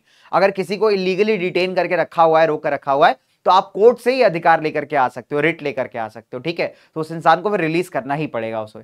ठीक है, बट हेबियस कॉर्पस सस्पेंड हो गया था, और यहां पे आप अप टू 2 इयर्स तक आपको जेल हो सकती थी। तो अप टू 2 साल तक आप देखोगे, 2 इयर्स तक जो है आपको जेल हो सकती थी, प्रिजन में आपको डाला जा सकता था। अगर आप गिल्टी प्रूव हो गए, अगर आप पे चार्जेस प्रूव हो गए, तो 2 साल तक की जेल आपको हो सकती थी। तो नंबर 1 राउलेट एक्ट ने क्या किया दोस्तों? नंबर 1 क्या किया? बहुत सिंपल है कि किसी भी इंसान को आप विदाउट वारंट अरेस्ट कर सकते हो जो ब्रिटिश के अगेंस्ट कॉन्स्पिरेसी कर रहा है। इन कैमरा ट्रायल्स आ गए, मतलब किसी भी कोर्ट में आपका केस नहीं चलाया जाएगा, आपको अलग से ले जाके पूछताछ करेंगे। इसीलिए तो कहा जाता है ना कि नो वकील, आप अपने लिए लॉयर हायर नहीं कर सकते। किसी भी कोर्ट में जाकर के आप अपील नहीं कर सकते, ना ही अपना आर्ग्यूमेंट यानी दलील आप दे सकते हो। तभी से नो वकील नो अपील नो दलील के नाम से भी जाना जाता है कि ना तो आप लॉयर हायर कर सकते हैं, ना कोर्ट जा सकते हैं, ना ही आप अपने बात रख सकते हो। ठीक है, तो आपको अगर पकड़ लिया गया तो आपको 2 साल तक जेल यहां पे हो जाएगी। So this was a very very bad act. Gandhi ने इनफैक्ट अगर आप देखोगे तो उसके अगेंस्ट एक सत्याग्रह लॉन्च किया था जिसको हम कहते हैं राउलेट सत्याग्रह। 6 अप्रैल की बात है दोस्तों ये। ठीक है, तो 6 अप्रैल 1919 को ये सत्याग्रह स्टार्ट होना था। ठीक है, बट अगर आप देखोगे तो ये सत्याग्रह जितना नॉन वायलेंट गांधी ने सोचा था वैसा हुआ नहीं, बिकॉज लोगों ने रैलियां निकाली, दुकानें बंद कर दी, हड़ताल पे चले गए। रिस्पांस में ब्रिटिशर्स ने क्या किया, गोलियां वोलियां चलवा दी लोगों के ऊपर, है ना, उनके साथ टॉर्चर किया। तो एज ए रिजल्ट ये जो मूवमेंट था आपका गांधी का राउलेट सत्याग्रह का, ये नॉन वायलेंट की जगह वायलेंट हो गया। ठीक है, तो इन्होंने सोचा था कि लोग पीसफुली प्रोटेस्ट करेंगे, बट लोगों पे जहां सरकार ने एक्ट किया, लोग जो थे सिंपल भाई रिएक्ट कर दिया यहाँ पे। अब यहां पे अगर हम बात करें तो जो इंपॉर्टेंट लीडर्स हैं, खासकर अगर आप पंजाब वाले इलाके की बात करो तो पंजाब का इलाका बड़ा डिस्टर्ब चल रहा था उस टाइम पे। ठीक है, और पार्टिसिपेशन भी तगड़ा था लोगों का। तो क्या होता है, ब्रिटिश सरकार क्या करती है, जो 2 इंपॉर्टेंट लीडर्स थे आपके, कौन कौन से थे, एक थे सत्यपाल और एक थे सैफुद्दीन। ठीक है, तो 2 ये बहुत बड़े इंपॉर्टेंट लीडर्स थे वहां के, उनको यहां पे अरेस्ट कर लिया जाता है। ठीक है, और अनडिस्क्लोज लोकेशन पे ले जाते हैं। इसके बाद गांधी को दिल्ली एंटर करने से मना कर दिया जाता है। फिर 10 अप्रैल 1919 को क्या होता है, पुलिस जो है ना पीसफुल प्रोसेशन पे फायर कर देती है, और पीपल जो है बेटा इसको रिटेलिएशन में अगर आप देखोगे तो पुलिस वालों के जो मतलब कई सारे जो रेलवे स्टेशन है आपके, सॉरी जो बैंक है बेटा, वो ये सबको जो है भीड़ यहां पे जला देती। तो हमने क्या देखा कि नंबर 1, जब हालात हद से गुजर जा रहे हैं, जब प्रोटेस्ट वगैरह बहुत ज्यादा बढ़ गया है, ब्रिटिश सरकार फुल ऑन फिजिकल फोर्स का इस्तेमाल कर रही है। ठीक है, पहले तो अमृतसर के आसपास से 2 बड़े फेमस लीडर्स थे, पॉलिटिकल लीडर्स सैफुद्दीन और सत्यपाल, उनको उठा लेती है। उसके बाद पीसफुल प्रोसेशन पे फायरिंग की जाती है, यहां पे एकदम गोलियां चलाई जाती है, लोग भी रिस्पॉन्ड करते हैं, रेलवे स्टेशन वगैरह जला देते हैं। और यहीं पे अगर आप देखोगे तो यहां पे जो उस टाइम का लेफ्टिनेंट गवर्नर था पंजाब का, ठीक है, वो था Michael Francis O'Dwyer, not Dyer, Dwyer, DWYER। ठीक है, तो जिस टाइम की बात की जा रही है ना 10 अप्रैल उसके आसपास की, तो उस टाइम पे जो लेफ्टिनेंट गवर्नर हुआ करता था पंजाब का, वो था माइकल फ्रांसिस और डॉयर। अब डॉयर क्या किया, डॉयर ने लगा दिया मार्शल लॉ। तो दोस्तों मार्शल लॉ लगने के बाद क्या होगा कि जो पीस एंड ऑर्डर मेंटेन करने का जिम्मेदारी है, पहली बात तो आ जाएगा आर्मी के ऊपर। दूसरी इंपॉर्टेंट बात दोस्तों कि 4 लोगों से ज्यादा कहीं लोग इकट्ठा नहीं हो सकते। ये क्लियर है कि मार्शल लॉ लगने के बाद 4 पीपल से ज्यादा लोग कहीं पे ग्रुप करना अलाउड नहीं है, इकट्ठा होना अलाउड नहीं है। अब ऐसे में क्या होता है कि 13 अप्रैल का दिन आता है दोस्तों। 13 अप्रैल को थी बैसाखी, 1919 की बात कर रहा हूं मैं। ठीक है, तो बैसाखी थी 13 अप्रैल को। तो जलियांवाला बाग, ये जो आप देख पा रहे हो पिक्चर, ये फोटो देख पा रहे हो, बड़ा सा ग्राउंड था, ओपन ग्राउंड, जिसको हम कहते हैं जलियांवाला बाग। तो आप कभी हरमंदिर साहिब गुरुद्वारा अगर आप गए हो, गोल्डन टेम्पल, तो उसी के कॉम्प्लेक्स में आपको आगे आगे मिल जाता है जलियांवाला बाग। अब जलियांवाला बाग में कई सारे लोग जो थे बैसाखी मनाने आए थे। भाई बैसाखी का पर्व था, फेस्टिवल था, लोग आए थे, मेला वगैरह लगा हुआ था, मिलने जुलने आए हुए थे। कई सारे लोग पंजाब के बाहर के भी थे, तो उनको नहीं पता कि मार्शल लॉ लगा हुआ है और भीड़ इकट्ठा नहीं होनी चाहिए। ठीक है, कुछ लोग अपने पॉलिटिकल लीडर्स के अरेस्ट को लेकर के जो है यहाँ पे जो है प्रोटेस्ट कर रहे थे। अब यहां पे क्या होता है, जो डॉयर था आपका, जो गवर्नर था पंजाब का, वो जिम्मेदारी दे देता है जनरल डायर को। तो जनरल डायर अलग बंदा है, डॉयर अलग बंदा है। ठीक है, तो जनरल डायर को हम ऐसा भी कह सकते हैं, brigadier general Reginald Edward Harry Dyer. तो ये जनरल डायर का नाम है। तो डायर बहुत ही क्रूर व्यक्ति था, बहुत ही क्रूअल पर्सन था। तो जब डायर के हाथ में रिस्पॉन्सिबिलिटी आई, डायर ने अपना ट्रूप्स इकट्ठा किया और ये जो है चुपचाप चुपचाप जो है जलियांवाला बाग पहुंच गया। अब जलियांवाला बाग के साथ दिक्कत क्या है दोस्तों कि वहां पे अगर आप जैसे एंटर करते हैं ना, जैसे मतलब फॉर एग्जांपल आप जा रहे हो बाग के अंदर, ठीक है, वो ग्राउंड है बड़ा सा ओपन सा, तो काफी अच्छा बन गया। तो वहां पे ना एंट्री और एग्जिट का रास्ता ये एक था। अब डायर आया पूरी रेजिमेंट के साथ अपनी, है ना, और एंट्री एग्जिट ब्लॉक कर दी। अब आदमी जाए कहां? अब डायर ने कहा कि देखो गोलियां तानो और तब तक चलाओ जब तक खाली ना हो जाए। तो आज भी अगर आप जाएंगे ना, वहां पे दीवारों में ये बड़े बड़े बुलेट्स के निशान हैं। तो लोगों में अफरा तफरी मच गई, लोग भागने लगे, दीवार चढ़ रहे हैं, गोली लग रही, आके मर जा रहे हैं। कुआं था वहां पे, आज भी है कुआं, लोग उसके अंदर कूद गए। तो आप सोच सकते हो लाशों का एकदम ढेर लग गया। मतलब दिस साइट इज समथिंग जो बहुत ज्यादा डिस्टर्बिंग है। मतलब कोई भी इस पूरी घटना को जो है ना ऐसे इमेजिन भी नहीं करना चाहेगा, बिकॉज इतना डिस्टर्बिंग साइट है यार, इतना ज्यादा डिस्टर्बिंग साइट है कि भाई साहब मतलब सोचो ना, इनोसेंट बच्चे, औरतें, बड़े, सबको गोलियों से उसने भून दिया। और उससे ज्यादा गुस्सा करने वाली बात पता है किस बात पे है? आप कभी गोल करना कि जिस रेजिमेंट ने गोलियां चलाई थी ना, आपको बहुत हर्ट होगा कि यार अगर वही गोली एक पलट के जनरल डायर के मुंह पे चला दी होती तो शायद जलियांवाला बाग कभी होता ही नहीं। बट रिजल्ट क्या हुआ, इतने ज्यादा संख्या में लोग मरे। गवर्नमेंट का जो डेटा था वो तो बिल्कुल ही फेक था भाई कि कुछ ही लोग मरे, बट लोग बहुत ज्यादा मरे थे। तो गवर्नमेंट ने इस पूरे केस पे व्हाइट वॉश करने के लिए एक हंटर कमीशन बना दिया, ठीक है, कि एक हंटर कमेटी हम बनाएंगे और वो हंटर कमेटी का काम होगा कि इसको एसेस करना। हालांकि हंटर कमेटी बनाई किसके द्वारा गई थी, ब्रिटिशर्स के द्वारा। तो ऑब्वियस सी बात है, जनरल डायर को गिल्टी कैसे बताते हो, नहीं बताया गया जनरल डायर को गिल्टी, डायर को भगा दिया गया। लेकिन दोस्तों कहा जाता है कि कर्म आपके जो है ना आपके सामने आते हैं। अब जिस टाइम पे ये पूरा कांड हुआ था उस टाइम पे सरदार उधम सिंह बहुत छोटे थे, 9-10 साल के आसपास थे। तो सरदार उधम सिंह जब बड़े हुए तो उनके दिमाग में एक चीज क्लियर थी कि जितना जनरल डायर दोषी है उतना ही डॉयर भी दोषी है, जिसने ये ऑर्डर्स दिलवाए थे, ठीक है। तो बड़े होकर के उनके जिंदगी का एक ही मकसद था कि डॉयर को जो है गोली मार के ठोक करके आना है, ठीक है, और वो करके भी आए वो चीज। अब लोगों को लगता है कि शायद जनरल डायर को उधम सिंह ने मारा, नहीं, जनरल डायर को उधम सिंह ने नहीं मारा, ठीक है। जनरल डायर की मौत हुई थी अगले 9-10 साल के अंदर। जब ये कांड किया ना 1919 का, उसके अगले 9-10 साल के अंदर जनरल डायर को कर्मा मिल गया था। कर्मा समझते हो, जो कर्म उसने किए थे। उसकी हालत इतनी बुरी हो गई थी, पैरालिसिस हो गया था पूरा, कि वो आदमी बिस्तर से भी हिलने लायक नहीं था। कहते हैं ना कि जैसे कर्म करोगे बेटा वैसा फल देगा भगवान, और ये सच्चाई है। What you do as you sow shall you reap. जो आप करते हैं वो आपके सामने आता है। आप पढ़ना कभी डायर की डेथ के बारे में, डायर कैसे मरा, आपको मतलब ऐसा अंदर से सैटिस्फैक्शन फील होगा कि जो इस आदमी ने किया ना, भगवान ने बिल्कुल इसके साथ बिल्कुल जबरदस्त लेवल से उसका बदला निकाला है, ठीक है। तो रिवेंज बिल्कुल जबरदस्त, ऐसा रिवेंज लिया गया भाई कि मतलब नेक्स्ट लेवल, ठीक है। तो दो बंदे हैं, एक डायर है एक डॉयर है। सरदार उधम सिंह जी डॉयर को मार के आए थे, याद रखिएगा इस चीज को, ठीक है। डायर मरा था डिसीज से, राइट। चले नाउ अब आगे बढ़ा जाए फटाफट से। तो ये वाली कहानी तो हमने पढ़ ली। अब जब ये जलियांवाला बाग की जो कहानी, जलियांवाला बाग में जो कांड हुआ, जब ये देश में वायरल हुआ तो देश में दंगे शुरू हो गए। देश में जो है मार काट, जो है एकदम वायलेंस पे वायलेंस स्टार्ट हो गया दोस्तों, है ना। और अगर आप देखोगे ब्रिटिशर्स ने भी फुल फिजिकल फोर्स का इस्तेमाल किया गया। पंजाब के आसपास जो गांव थे ना उसमें एयरफोर्स से बॉम्बिंग करवाई गई, ठीक है। लोगों को पकड़ के नाक रगड़वाते थे, कहते थे सलाम साहब बोलो। तो लोगों की डिग्निटी और उनके मतलब कहते हैं ना बिल्कुल मान सम्मान की एकदम धज्जियां उड़ा दी गई। डायर से पूछा गया कि तुमने ऐसे क्यों किया, डायर कहता है कि मैं तो इनके सत्याग्रहियों के मन में डर भरना चाहता था कि दोबारा कभी ब्रिटिश के अगेंस्ट ये आवाज उठाया ना पाए। तो मतलब that was the kind of brutality जो ये कर रहे थे, ठीक है। चलिए अब अगर आप देखोगे दोस्तों यहाँ पे, तो अब गांधी को एक बात समझ में आ गई। गांधी ने कहा कि देखो यार, खिलाफत हो गया, राउलेट एक्ट हो गया, जलियांवाला बाग हो गया, हंटर कमेटी आई उसने कुछ किया नहीं, और हमारे पॉलिटिकल नेताओं ने भी कुछ खास नहीं किया except returning back their titles. उनको टाइटल सम्मान मिलता था ना ब्रिटिश सरकार से कभी कभी, तो उसको उन्होंने वापस कर दिया, ठीक है। उससे क्या ही हो जाता है, किसी की जान थोड़ी वापस आ जाती है, ठीक है। दिस इज लाइक मतलब क्या ही बताया जाए, ये तो वही वाली बात हो गई, वी फील सॉरी, कड़ी निंदा कर सकते हैं हम, ठीक है भाई। कड़ी निंदा के अलावा भी कुछ करना पड़ेगा।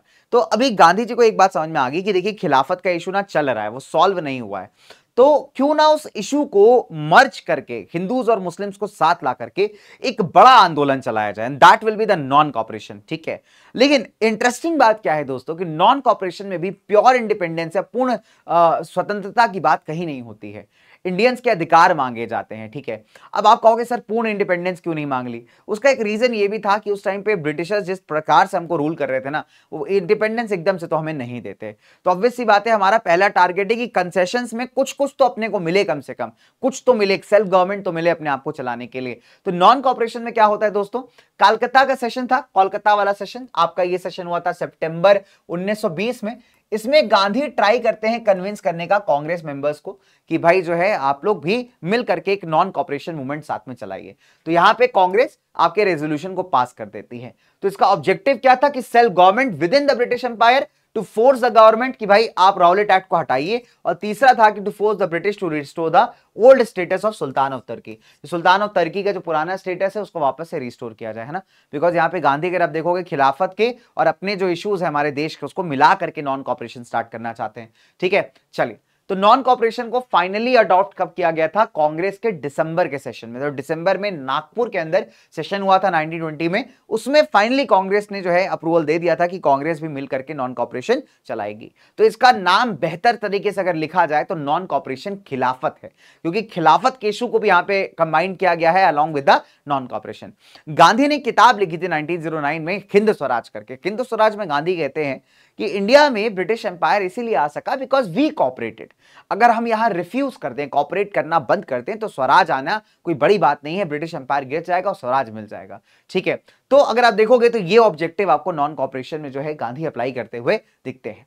अब इस प्रोग्राम क्या था भाई, इसका प्रोग्राम बहुत सिंपल था कि सरकार द्वारा रन जितने भी इंस्टीट्यूशन है सबका बॉयकॉट करना, ठीक है, फॉरेन गुड्स का बॉयकॉट करना, जितने भी नॉमिनेटेड सीट्स है लोकल बॉडीज में उनसे रिजाइन देना, ठीक है, टाइटल्स देती थी सरकार, कई बार इंडियंस को शांत रखने के लिए ना टाइटल्स अवार्ड किए जाते थे, नाइटहुड वगैरह, तो उसे यहाँ पे रिटर्न कर देना। साथ ही साथ स्वदेशी एंड खादी के कपड़ों को प्रमोट करना, नेशनल स्कूल्स को स्टैब्लिश करना, नेशनल कॉलेजेस को स्टैब्लिश करना, सो दैट इंडिया के जो बच्चे हैं वो हमारे इंस्टीट्यूशंस में पढ़े, ना कि ब्रिटिश वालों में, ठीक है। साथ ही साथ हिंदूज एंड मुस्लिम्स को एक साथ लेकर के आना and to work for the upliftment of women.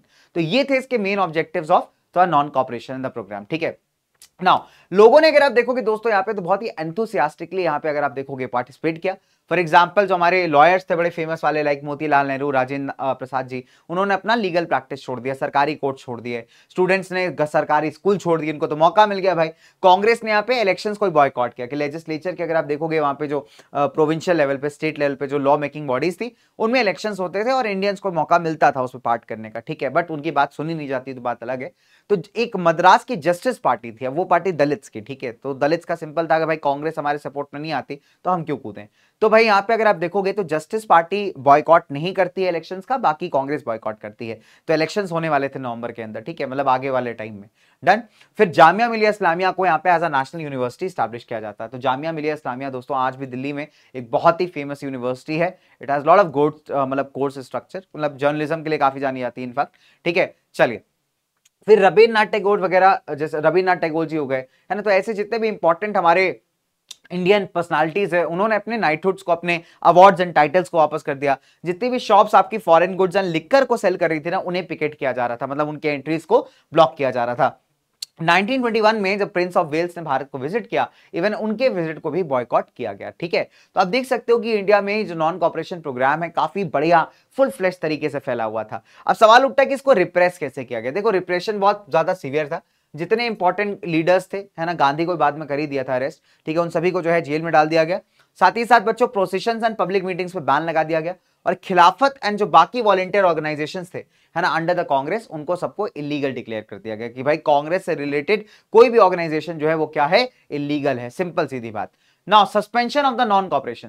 देखो, नॉन कॉपरेशन मूवमेंट को क्यों सस्पेंड किया जाता है? Because of the Chauri Chaura incident. तो दोस्तों चौरी चौरा इंसिडेंट था क्या, मैं आपको बताता हूं। देखिए, चौरी चौरा उत्तर प्रदेश में एक जगह है, गोरखपुर, एक शहर है, गोरखपुर के पास पड़ता है चौरी चौरा, ठीक, गोरखपुर डिस्ट्रिक्ट में। तो चौरी चौरा के अंदर क्या था कि चौरी चौरा में जो है एक पीसफुल प्रोसेशन, पीसफुल जो जुलूस है, वो एक लिकर शॉप को पिकेट कर रहा था, मतलब उसके एंट्री को ब्लॉक कर रहा था, प्रोटेस्ट कर रहा था। अब पुलिस वाले क्या करते हैं, पुलिस वाले, और जो पुलिस वाले मरे वो भी इंडियंस ही हैं। तुम 22 के 22 पुलिस वालों को नाम निकालने वाली लिस्ट पड़ी हुई है गोल पे, सारे के सारे इंडियंस हैं, ऐसा नहीं कि कोई ब्रिटिशर उसमें। वो बाबू साहब का हुक्म मना रहे थे बस, और कुछ नहीं था, ठीक है, कि भैया हमारे ब्रिटिशर बाबू ने जो है हमको हुक्म दिया है तो मानना पड़ेगा। तो क्या होता है कि इंडियंस पिकेट कर रहे होते हैं शॉप को, ठीक है, पुलिस आ जाती है, पुलिस जो है अपना इंडियंस का साथ देने के बजाय जो ब्रिटिशर साथ दे रही होती, क्यों भैया, पैसा मिल रहा था, उसका सैलरी मिल रही थी, तो पुलिस वाले जो है क्या फायर कर देते हैं, गोली चला देते हैं। अब गोली चलाने में क्या होता है, 3 सिविलियन मर जाता है। अब 3 सिविलियन जब मरता है तो क्या होता है, भीड़ आ जाती है भाई अगले दिन। पहले दिन तो प्रोटेस्टर्स को भगा दिया जाता है, लेकिन अगली बार जो है ना कम से कम 3000 की भीड़ थी। अब दोबारा पुलिस वालों का जब एक क्लैश होता है ना भीड़ के साथ, तो भीड़ क्या करती है, गुस्से में आकर के पुलिस वालों का स्टेशन ही जला देती है, और जितने 22 के 22 पुलिसमैन उसके अंदर थे सारे मर जाते हैं। एक वैसे पहले जो स्टार्टिंग नंबर आया था ना वो 23 पुलिसमैन का था, बट एक बंदा बच गया था और बाकी 22 मर गए थे। तो 22 पुलिसमैन और 3 सिविलियंस के यहाँ पे डेथ हुई थी। एंड दैट इज वाई, अगर आप देखोगे तो गांधी को लगा कि पूरा नॉन कॉपरेशन क्या हो गया, बहुत ज्यादा वायलेंट हो गया है, and that is why it needs to be stopped, ठीक है। तो गांधी फाइनली, अगर आप देखोगे इस इंसिडेंट के, ये इंसिडेंट हुआ था लगभग 4 फेब के आसपास, जो ऑफिशियल डेटा है गवर्नमेंट का, ठीक है, वो बता रहा हूं मैं आपको, कुछ बुक्स में पाइच भी दे रखा है। तो अगर हम बात करें तो चौरी चौरा इंसिडेंट के बाद अगर हम बात करें बच्चों यहाँ पे, तो गांधी बड़े शॉक्ड थे, ठीक है, इंसिडेंट ने गांधी को शॉक कर दिया था। एंड 12 फरवरी के आसपास आप देखोगे जो है हमारे गांधी जी जो है इस पूरे नॉन कॉपरेशन को बंद कर देते हैं। हालांकि जिस टाइम पे गांधी ने नॉन कॉपरेशन को बंद किया ना दोस्तों, उस टाइम पे ना तो खिलाफत इश्यू सॉल्व हुआ था और ना ही हमारी मांगे पूरी तरीके से डिमांड्स को एक्सेप्ट किया गया था। And this is one of the reasons कि जिसकी वजह से बहुत सारे जो सीनियर नेता थे उन्होंने गांधी के इस डिसीजन को क्रिटिसाइज भी किया, ठीक है, कि आपने बिना कुछ अचीव किया यार यहाँ पे मूवमेंट बंद कर दिया। कि आज कांग्रेसमैन, ये गांधी क्या कहते हैं कांग्रेसमैन से, कि आप जो है ना बाकी एक्टिविटीज में ध्यान लगाइए, हिंदू मुस्लिम यूनिटी में, अनटचेबिलिटी खत्म करने में। सो गांधी का जो डिसीजन था उसको आप देखोगे तो कई सारे नेता क्रिटिसाइज करते हैं, जैसे Motilal Nehru, Lala Lajpat Rai, Subhash Chandra Bose, of course, right, because कुछ आउटकम निकल के नहीं आ पाया था। हमने कुछ बेसिक छोटी छोटी विक्ट्रीज तो हासिल की थी, बट अगर हम बात करें कि स्ट्रॉन्ग कॉन्क्रीट विक्ट्री की, so we are still lagging behind guys, हम अभी भी काफी पीछे थे उसमें, ठीक है। और तभी आप देखोगे तो यहां पे बड़ा क्रिटिसिज्म आपको देखने को मिलता है, चाहे मोतीलाल नेहरू के साइड से हो, चाहे सुभाष चंद्र बोस के साइड से हो, राइट। चले, इंपैक्ट क्या पड़ा दोस्तों? इंपैक्ट ये पड़ा कि जो सोई जनता थी वो जाग गई। कहते ना, स्वतंत्रता या फ्रीडम का जो फीलिंग था कि फ्रीडम चाहिए, आजादी चाहिए यार, आजादी अंग्रेजों से, आजादी टैक्सेस से, आजादी अत्याचारों से, आजादी इनके, है ना, मतलब खतरनाक वारों से, आजादी चाहिए पब्लिक को, राइट। तो ये जो आजादी का कंसेप्ट है, ये अगर आप देखोगे लोगों के माइंड में आना स्टार्ट हो गया, and this inspired the people to challenge the Muslim rule, plus Hindu Muslim unity का बनना, सोशल रिफॉर्म्स कुछ हुए, फिर स्वदेशी एंड बॉयकॉट का जो कंसेप्ट है दोस्तों, ये बहुत ज्यादा प्रमोट हुआ है ना, एंड जिसकी वजह से अगर आप देखोगे इंडियन इंडस्ट्रीज को थोड़ा फायदा हो जाता है, ठीक है। चलिए नाउ, अब अगर आप देखोगे जो मेन मोटिव था स्वराज अचीव करने का, उसमें तो हम लोग यहाँ पे फेल हो गए, है ना। या फिर अगर हम बात करें to obtain an apology for Jallianwala Bagh या खिलाफत प्रॉब्लम सॉल्व करने में, तो हम फेल हो गए। बट हम कह सकते हैं कि मॉरल विक्ट्रीज हमारे केस में ज्यादा हुई। जो कंस्ट्रक्टिव विक्ट्रीज होनी थी कि खिलाफत इश्यू सॉल्व हो जाए, जलियांवाला बाग के लिए जवाब दिया जाए, उसका एक करेक्ट सोल्यूशन निकाला जाए कि क्या कौन है जो मतलब कल्प्रिट्स, उनको पनिश किया जाए, तो ये सारी चीज अगर आप देखोगे तो हम नहीं अचीव कर पाए, राइट। लेकिन अगर फिर भी आप देखोगे जो मॉरल चीजें थी वो यहाँ पे थोड़ी सी अचीव हो जाती हैं। अब इसके बाद की पॉलिटिक्स में आपको बताता हूं, इसके बाद की पॉलिटिक्स अगर हम देखेंगे, ठीक है, तो इसकी बात की अगर हम पॉलिटिक्स देखेंगे मोटा मोटा, तो आप ये मान लीजिए जो 1923 से 1929 का समय है ना, ये बहुत ही अलग तरीके से चलता है। जैसे 1923 में क्या था कि कांग्रेस के अंदर एक स्वराज पार्टी बनाई गई, उसको बनाने वाले थे सीआर दास और मोतीलाल नेहरू, ठीक है। तो अब ये स्वराज पार्टी का ऑब्जेक्टिव क्लियर था कि इनको लगता था कि भाई गांधी के मास स्ट्रगल से कोई रिजल्ट नहीं आएगा, तो हमें पुराना मेथड ही अपनाना पड़ेगा, चुनाव लड़ करके लेजिस्लेचर्स में जाएंगे और वहां पे दिखाएंगे कि कैसे वो सारी चीजें डेमोक्रेटिक नहीं है जिस तरीके से डिसीजन लिया जाता है। तो सीआर दास मोतीलाल नेहरू बनाते हैं बेटा स्वराज पार्टी। ये वो टाइम पीरियड भी था जब अमेरिकन इकोनॉमी बहुत ज्यादा बूम कर रही थी। अमेरिकन इकोनॉमी एक ऐसी इकोनॉमी थी जिसको वर्ल्ड वॉर 1 में सबसे कम नुकसान हुआ था। रीजन, बहुत लास्ट में उसने ज्वाइन किया था और अगर आप देखोगे तो उतना उसका नुकसान हुआ नहीं था। और अमेरिका ने काफी सारे देशों को दे रखा था लोन, तो उससे भी उसको ठीक ठाक कमाई हो पा रही थी। प्लस अमेरिका में मास प्रोडक्शन का कंसेप्ट आ गया था कि लार्ज संख्या में चीजों को बना करके बेचिए और उससे पैसा कमाइए। तो दैट इज वाई जो 1920s का जो डिकेड है, इसको रोरिंग 20s भी कहा जाता है अमेरिका के अंदर, ठीक है। लेकिन कहते हैं ना दोस्तों कि 4 दिन की चांदनी फिर अंधेरी रात, तो अमेरिकन इकोनॉमी के लिए बिल्कुल सही साबित होता है कि अगर आप देखोगे अमेरिकन इकोनॉमी को जब लॉसेस स्टार्ट होते हैं, एग्रीकल्चर से एग्जांपल ले लेते हैं कि एग्रीकल्चर एक टाइम पे अगर आप देखोगे तो एग्रीकल्चर के जो मेजर कंट्रीज थे, है ना, वो वॉर में जब तक इन्वॉल्व थे तब तक उनका प्रोडक्शन बिल्कुल नील हो गया था।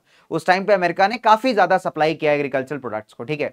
बट आप जब ओवर ग्रो कर लोगे, जरूरत से ज्यादा किसी चीज को उगा लोगे, तो उसका डिमांड भी कम हो जाएगा धीरे धीरे, ठीक है। बिकॉज अगर मान लो खाने वाले 10 है लेकिन आपने बना दिया 30 लोगों के हिसाब का, तो ऑब्वियस सी बात है ना, 20 तो वेस्ट ही है।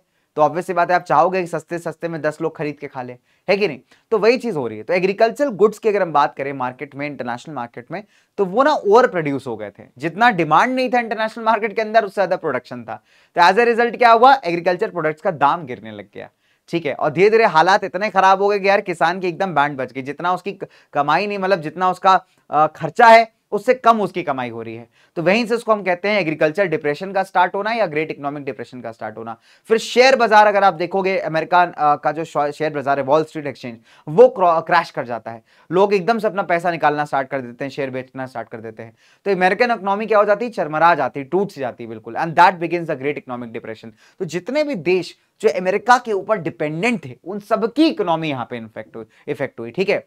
तो अब अगर आप देखोगे, जब हम बात करते हैं सिविल डिसोबीडियंस की, तो सिविल डिसोबीडियंस लाने के पीछे 2-3 कारण थे। पहला कारण मैंने आपको बता दिया, दैट इज देखिए सीआर दास मोतीलाल नेहरू कह रहे हैं कि हम तो नॉर्मल पॉलिटिक्स करेंगे। दूसरा ग्रेट डिप्रेशन का इशू। तीसरा साइमन कमीशन का आना। तो साइमन कमीशन देश में आया था 1928 के अंदर, ठीक है। बन गया था 27 में, बट देश में आया, भारत में आया 1928 में।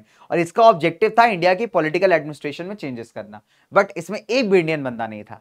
तो अगर आप देखोगे तो सारे फैक्टर्स दोबारा कंबाइन करके गांधी को मोटिवेट करते हैं कि ऐसा स्ट्रगल स्टार्ट करने का जो नॉन कॉपरेशन से बड़ा हो और जहां पे ब्रिटिश लॉस को जो है ब्रेक किया जाए, तोड़ा जाए, जिससे ब्रिटिश सरकार की कमर टूट जाए। And that is what is civil disobedience movement. ठीक है, तो लगभग 30-31 के बीच में इस मूवमेंट को लॉन्च किया गया था।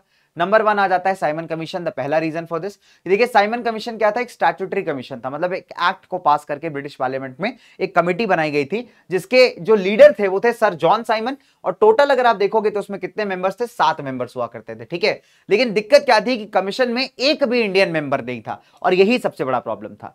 तो जो कांग्रेस का 1927 का दोस्तों मद्रास सेशन था, इसको चेन्नई सेशन या मद्रास सेशन कह लीजिए, तो कांग्रेस ने उसमें डिसाइड किया था कि जब साइमन कमीशन देश में आएगा तब इसको हम लोग विरोध करेंगे, बॉयकॉट करेंगे। तो हमने क्या देखा कि 1927 की बात की जाती है, Madras session of Congress, decide किया जाता है कि साइमन कमीशन जब देश में आएगा तो उसको बॉयकॉट किया जाएगा।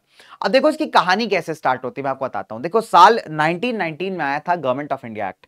अब गवर्नमेंट ऑफ इंडिया एक्ट ने कहा था कि आज से 10 साल बाद एक रॉयल कमीशन भेजा जाएगा ब्रिटेन से, जो इंडिया के एडमिनिस्ट्रेशन में क्या चेंजेस करने, इंप्रूवमेंट करने हैं, उसको देखेगा।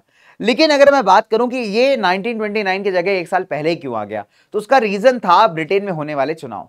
ब्रिटेन में रूल चल रहा था लगभग उस टाइम पे 27-28 के टाइम पे कंजर्वेटिव पार्टी का। ठीक है, तो कंजर्वेटिव पार्टी का रूल था। अब कंजर्वेटिव पार्टी के ऑपोजिशन में थी लेबर पार्टी, जो दूसरी पार्टी है वहां पे, है ना। और लगातार अगर आप देखोगे तो इंडिया में एडमिनिस्ट्रेशन बेटर करना चाहिए, इसको लेकर के दबाव बन रहा था, ऑपोजिशन भी हल्ला लेकर के बैठा हुआ था। तो भाई डर था कहीं ना कहीं उस टाइम के प्रधानमंत्री स्टैनली बॉल्डविन को, तो स्टैनली बॉल्डविन उस टाइम के प्रधानमंत्री थे, तो उनको डर था कि कहीं ऐसा ना हो कि ये साइमन कमीशन या रॉयल कमीशन जो है एक ऐसा मुद्दा बन जाए जो मेरे को चुनाव हरा दे। तो भाई साहब ने क्या किया कि 1927 में रॉयल कमीशन या साइमन कमीशन जो है अपॉइंट किया। ठीक है, और 1928 में इंडिया भेज दिया। साइमन कमीशन नाम कहां से आता है, याद रखिएगा, सर जॉन साइमन से, जो इस कमीशन को लीड कर रहे थे। 7 मेंबर का कमीशन था, सर जॉन साइमन इसके लीडर थे। ठीक है, और इंडिया में आ रहा था एडमिनिस्ट्रेशन में बदलाव या चेंजेस करने के लिए। इसका विरोध क्यों किया गया, बिकॉज इसमें एक भी इंडियन मेंबर नहीं था। ठीक है, इनफैक्ट जो मुस्लिम लीग थी, हिंदू महासभा थी, उसने भी कांग्रेस के डिसीजन को यहां पे सपोर्ट किया कि भाई इसका तो विरोध करना चाहिए। तो जब ये साइमन हमारा आया देश के अंदर, तो उसको काले झंडों के साथ, साइमन गो बैक के स्लोगन्स के साथ वापस जाने के लिए कहा गया। बट क्या साइमन वापस गया दोस्तों? साइमन वापस नहीं गया। ठीक है, चलिए, तो जहां जहां कमीशन गया इसको काले झंडों से, हड़ताल से ग्रीट किया गया। अब इसको दबाने के लिए ब्रिटिशर्स ने वापस वही बल का प्रयोग किया, फिजिकल फोर्स का प्रयोग किया। अच्छा, लाहौर में जैसे अगर आप देखेंगे लाला लाजपत राय, इनको बड़ा बुरी तरीके से पुलिस जो है ना पीटती है, लाठियां पीटती है। एक लाठी लाला जी के सर पे पड़ती है, और बिकॉज ऑफ दैट अगर आप देखोगे कुछ टाइम बाद लाला जी जो है दुनिया को छोड़ के चले जाते हैं। तो लाला जी आगे से प्रोटेस्ट कर रहे थे, लाला लाजपत राय, राइट। तो लाला लाजपत राय क्या थे बच्चे, यहाँ पे आगे से प्रोटेस्ट कर रहे थे, है ना।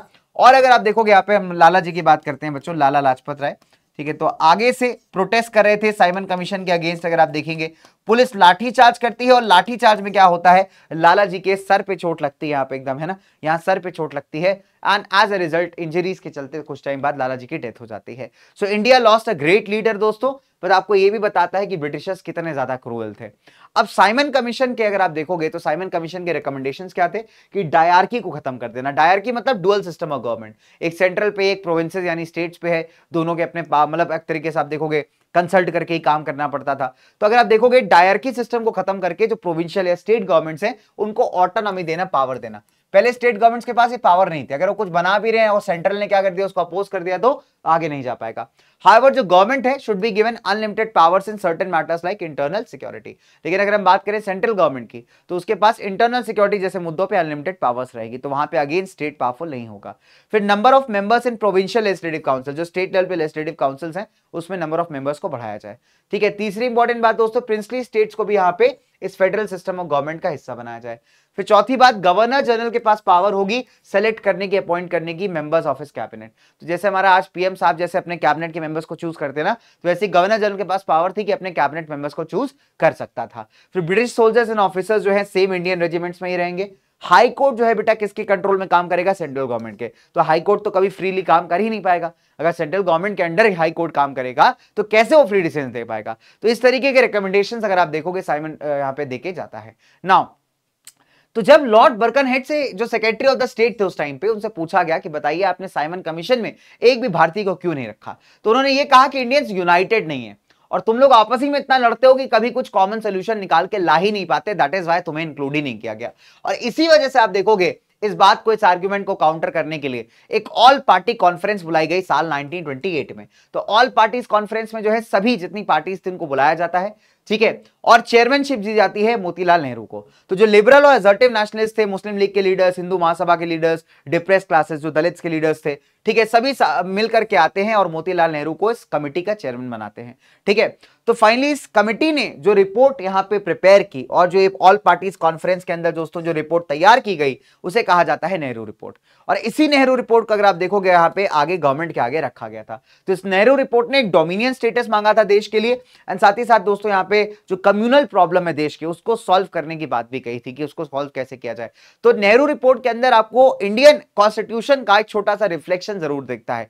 हालांकि क्या हुआ इस नेहरू रिपोर्ट का दोस्तों, इस नेहरू रिपोर्ट को एज यूजुअल ब्रिटिशर्स ने नहीं कंसिडर किया, नहीं माना, एंड दैट इज व्हाई अब जो है कांग्रेस की टोन जो है वो चेंज हो जाती है दोस्तों, और कांग्रेस कहती है कि अब हमें चाहिए यहां पे पूर्ण स्वराज। तो हमने क्या देखा, जो कांग्रेस का कलकत्ता सेशन था उसमें गवर्नमेंट को बोला गया या तो आप नेहरू रिपोर्ट एक्सेप्ट करिए या हम मास प्रोटेस्ट करेंगे। जब गवर्नमेंट ने एक्सेप्ट नहीं किया तो कांग्रेस ने क्लियर डिक्लेयर कर दिया कि अब पूर्ण स्वराज या कंप्लीट इंडिपेंडेंस ही हमारा गोल है। और ये कब हुआ था दोस्तों, 1929 के लाहौर सेशन में। तो 1929 का जो लाहौर का बेटा सेशन था उसमें कांग्रेस के जो वो थे प्रेसिडेंट, वो थे पंडित जवाहरलाल नेहरू, ठीक है। तो उन्होंने क्लियर बोला कि भाई अब हमारा जो एम है बहुत क्लियर है, अब हमको हाफ हार्टेड इंडिपेंडेंस नहीं चाहिए, हमें चाहिए कंप्लीट इंडिपेंडेंस या पूर्ण स्वराज, ठीक है। तो जवाहरलाल नेहरू अगर आप देखोगे तो एक प्रोसेशन को भी लीड किया लाहौर में, एंड जो है ना रावी नदी के किनारे जो है ट्राई कलर फ्लैग तिरंगे को यहां पे लहराया था, ठीक है। तो अगर आप देखोगे क्या क्या प्रोग्राम अडॉप्ट किए थे कांग्रेस की वर्किंग कमेटी ने, नंबर 1 पहला प्रोग्राम था कि सिविल डिसोबीडियंस की तैयारी करना, दूसरा पूर्ण स्वराज या complete independence is the only goal now, ठीक है। साथ ही साथ आने वाली 26 जनवरी 1930 को ऑब्जर्व किया जाएगा एज पूर्ण स्वराज डे या इंडिपेंडेंस डे, ठीक है। Very very simple. बट अगर आप देखोगे बड़ा एब्स्ट्रैक्ट आइडिया था, हाइपोथेटिकल आइडिया था, क्योंकि देश को आजादी तो 1930 में मिली नहीं, ठीक है। बट फिर भी अगर आप देखेंगे तो आज जब हम रिपब्लिक डे मनाते हैं तो जो 26 जनवरी का डेट आया ना वो इसी पूर्ण स्वराज रेजोल्यूशन से आया, ठीक है। फिर साथ ही साथ जितने भी लेजिस्लेचर्स के अंदर कांग्रेस मेंबर्स हैं वो रिजाइन कर देंगे। तो ये बेसिकली कांग्रेस की मीटिंग में सेशन के अंदर क्या हुआ था, डिसाइड हुआ था, ठीक है दोस्तों। ये बात क्लियर है यहां तक। तो लाहौर का सेशन ऑफ द कांग्रेस 1929 पूर्ण स्वराज रेजोल्यूशन के लिए बहुत फेमस है कि अब कंप्लीट इंडिपेंडेंस ही हमारा गोल है ना। और आने वाले 26 जनवरी 1930 को हम सेलिब्रेट करेंगे एज द पूर्ण स्वराज डे। डन। तो यहाँ पे नेहरू जी ने बड़ा बढ़िया तरीके से लोगों को मोटिवेट किया था, तिरंगा फैलाया था। So people were now motivated कि अब हमें चाहिए आजादी, ठीक है। अब अगर आप देखोगे तो गांधी जी को ये तो समझ में आया कि ये जो हुआ लाहौर सेशन में काफी बढ़िया है, बिकॉज लोगों के अंदर एक कहते हैं ना एक स्पिरिट जागी। लेकिन ये आइडिया बहुत एब्स्ट्रैक्ट है। एब्स्ट्रैक्ट का मतलब क्या होता है, बड़ा वेग आइडिया, मतलब इसका प्रैक्टिकल जो अप्रोच है बहुत बेकार है। ऑब्वियसली बात है, आजादी तो मिल नहीं रही है तुमको 1 महीने के अंदर, तो बट हम लोग मना ले रहे हैं खुद से कि पूर्ण स्वराज डे है, हम आजादी पाएंगे अपनी। तो गांधी ने सोचा कि क्यों ना इस एब्स्ट्रैक्ट आइडिया को रियलिटी में बदला जाए, और वो तब हो सकता है जब सभी लोगों को कनेक्ट किया जाए बाय सम कॉमन रीजन दोस्तों। और वो था यहाँ पे नमक, और उसी नमक ने यहां पे स्टार्ट किया आगे सिविल डिसोबीडियंस। कैसे, मैं आपको समझाता हूं, ठीक है। तो गांधी को अभी क्या करना था, अगर आजादी दिलानी है तो बहुत इंपॉर्टेंट था कुछ कॉमन कॉजेस को ढूंढा जाए जो अमीर गरीब बिजनेसमैन है ना, वर्कर सभी को कनेक्ट करता हो दोस्तों, है ना। और वो अगर आप देखोगे वो क्या था, वो था सॉल्ट। क्योंकि ब्रिटिशर्स ने सॉल्ट के ऊपर लगा रखा था हेवी टैक्स, तो जो गरीब को भी इफेक्ट करता था और अमीर को भी। तो गांधी ने सोचा कि क्यों ना सॉल्ट को मुद्दा बनाया जाए, बाकी सभी क्लासेस के डिमांड्स को मुद्दा बनाया जाए और फिर ब्रिटिश सरकार के सामने रखा जाए, ठीक है। चलिए, सिविल डिसोबीडियंस मूवमेंट डिफरेंस था। डिफरेंट इसलिए है नॉन कॉपरेशन से, बिकॉज अगर आप देखोगे तो हम लोग नॉन कॉपरेशन में क्या करते हैं दोस्तों, यहां पे बहुत सिंपल सा लॉजिक है। नॉन कॉपरेशन में आप सिर्फ कॉपरेट करने से मना करते हो कि हम इजीली चीज को नहीं मानेंगे। बट सिविल डिसोबीडियंस में क्लियर कहा जा रहा है कि आपको कॉलोनियल लॉज ब्रेक करने हैं। ये जितने भी कॉलोनियल लॉज है उन्हें क्या करना है दोस्तों, उन्हें आपको ब्रेक कर देना है, ठीक है। चलिए, तो चरखा अगर आप देखोगे ना उस जमाने में एक बड़ा तगड़ा सिंबल ऑफ इंडियन फ्रीडम बन चुका था, ठीक है। चलिए, तो अगर आप देखेंगे लार्ज नंबर्स में जो है लोगों ने इस पूरे मूवमेंट में पार्टिसिपेट किया। सॉल्ट लॉ को जो अगर आप देखोगे वायलेट किया जाता है पूरे देश भर में, और इसकी कहानी कैसे स्टार्ट होती है देखो बताता हूं। तो यहां पे क्या होता है कि उस टाइम पे, जिस टाइम में सिविल डिसोबीडियंस स्टार्ट हुआ, जो देश के वाइसरॉय थे वो थे लॉर्ड इरविन। क्या थे उनका नाम, लॉर्ड इरविन, ठीक है। तो अब क्या होता है, गांधी को, मैंने आपको बताया ना, गांधी को एक कॉमन मुद्दा ढूंढना था। तो गांधी ने एक लेटर लिखा, उसमें करीब 11 डिमांड्स थे। उसमें से एक था कि सॉल्ट के ऊपर से टैक्स हटाया जाए, और बाकी किसानों के, बिजनेसमैन के सबके डिमांड्स मिला करके इन्होंने इरविन को पत्र लिखा, लेटर लिखा। इन्होंने कहा कि देखो ऐसा यार कि 11 मार्च 1930 तक तुम्हारे पास टाइम है, अगर तुम नहीं कर पाए तो 12 मार्च को मैं अपना डांडी यात्रा स्टार्ट कर दूंगा। डांडी यात्रा क्या थी दोस्तों? साबरमती आश्रम से लेकर डांडी तक। साबरमती गुजरात में है, डांडी भी आपका गुजरात में। तो डांडी जो है ना समुद्र के किनारे बसा एक शहर था, गांव था, ऐसा मान लीजिए।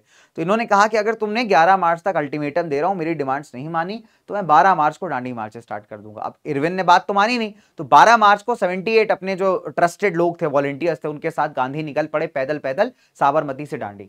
तो जो दोनों जगह इनके बीच का डिस्टेंस है करीब 240 माइल्स। तो गांधी जी जो है लगभग 10 मील जो है रोज चलते थे। और जैसे जिस गांव से गांधी जी पास होते गए, वहां के लोग गांधी को ज्वाइन करते गए। ठीक है, सो एज ए रिजल्ट 6 अप्रैल के आसपास जो है गांधी पहुंचते हैं डांडी के कोस्टल एरिया में, और वहां से जो है दोस्तों क्या करते हैं, नमक बना करके सॉल्ट लॉ को ब्रेक कर देते हैं। और जैसे ही सॉल्ट लॉ को ब्रेक करते हैं, वैसे आप देखोगे क्या होता है, आपका सिविल डिसोबीडियंस स्टार्ट हो जाता है। ठीक है, तो लोग भी सॉल्ट लॉ वायलेट करते हैं। महाराष्ट्र, कर्नाटका, सेंट्रल प्रोविंसेस में लोगों ने फॉरेस्ट लॉस को मानने से मना कर दिया, लोग जंगल में घुस गए।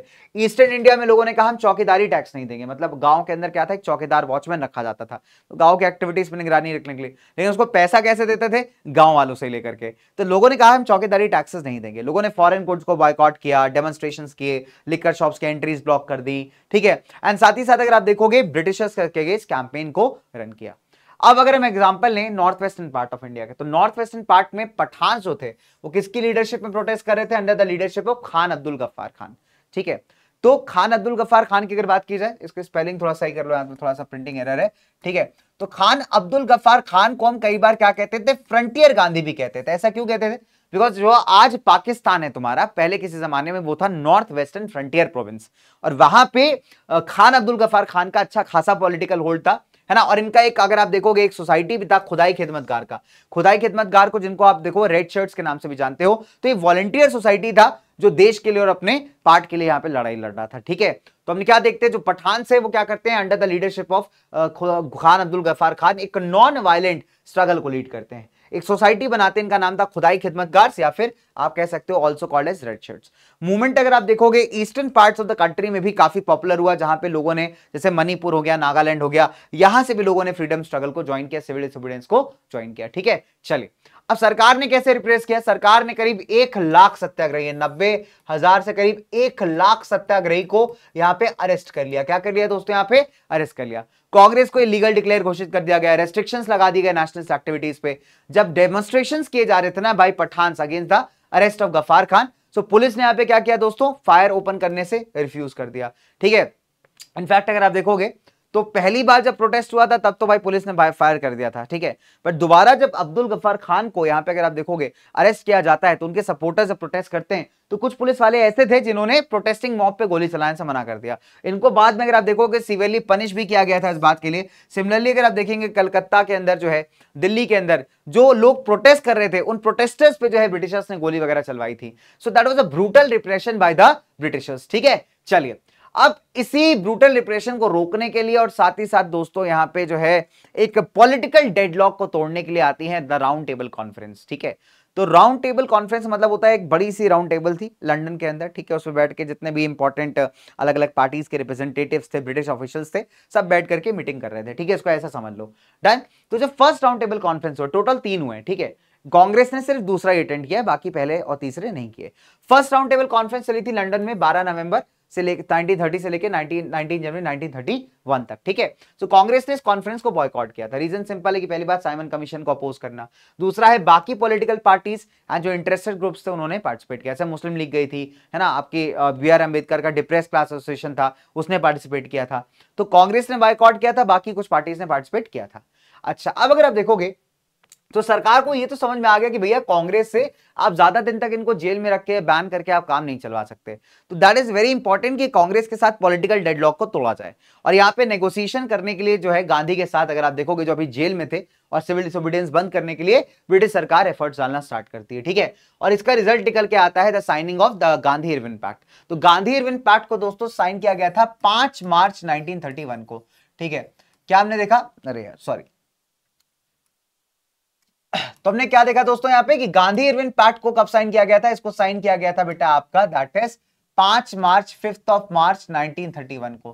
किसके बीच में ये साइन हुआ था, हमारे वाइस रॉय इरविन और गांधी जी के बीच में। क्यों करवाया गया था, बिकॉज ब्रिटिश सरकार भी चाहती थी पॉलिटिकल डेडलॉक को यहां पे तोड़ करके सिविल डिसोबीडियंस को बंद करना। ठीक है, चलिए तो अगर आप देखोगे दोस्तों यहां पे किस किस चीज पे एग्रीमेंट हुआ, नंबर 1 कि जितने भी ऑर्डिनेंसेस या प्रोसिक्यूशंस अभी चल रहे हैं, सरकार जो चला रही है इंडियंस के अगेंस्ट, उसको विड्रॉ कर लिया जाएगा। दूसरी बात, जितने भी पॉलिटिकल प्रिजनर्स है एक्सेप्ट वो लोग जिन्होंने वायलेंस किया है, उन सभी को रिलीज कर दिया जाएगा। जो वायलेंस किए उनको रिलीज नहीं करेंगे, बाकी जितने लोग हैं उनको रिलीज कर दिया जाएगा। तीसरी बात, पीसफुल तरीके से आप शॉप्स को पिकेट कर सकते हो जो लिकर या फॉरेन क्लोथ्स आपके बेच रहे हैं, ठीक है। चौथी बात, जितनी भी सत्याग्रहियों की प्रॉपर्टी छीनी गई है, कॉन्फिस्केट की गई है दोस्तों, उन सभी प्रॉपर्टीज को यहां पे क्या किया जाएगा, वापस किया जाएगा। साथ ही साथ जो लोग समुद्र के किनारे रहते हैं वो अपने आप से यहां पे नमक बना सकते हैं। तो ये सब गवर्नमेंट ने यहां पे एग्री किया। और इसी तरह हम देखें, अगर हम बात करें गांधी की, तो गांधी ने भी कहा कि ठीक है, हम सिविल डिसोबीडियंस को यहां पे बंद करके और सेकंड राउंड टेबल कॉन्फ्रेंस को अटेंड करने जाएंगे, ठीक है।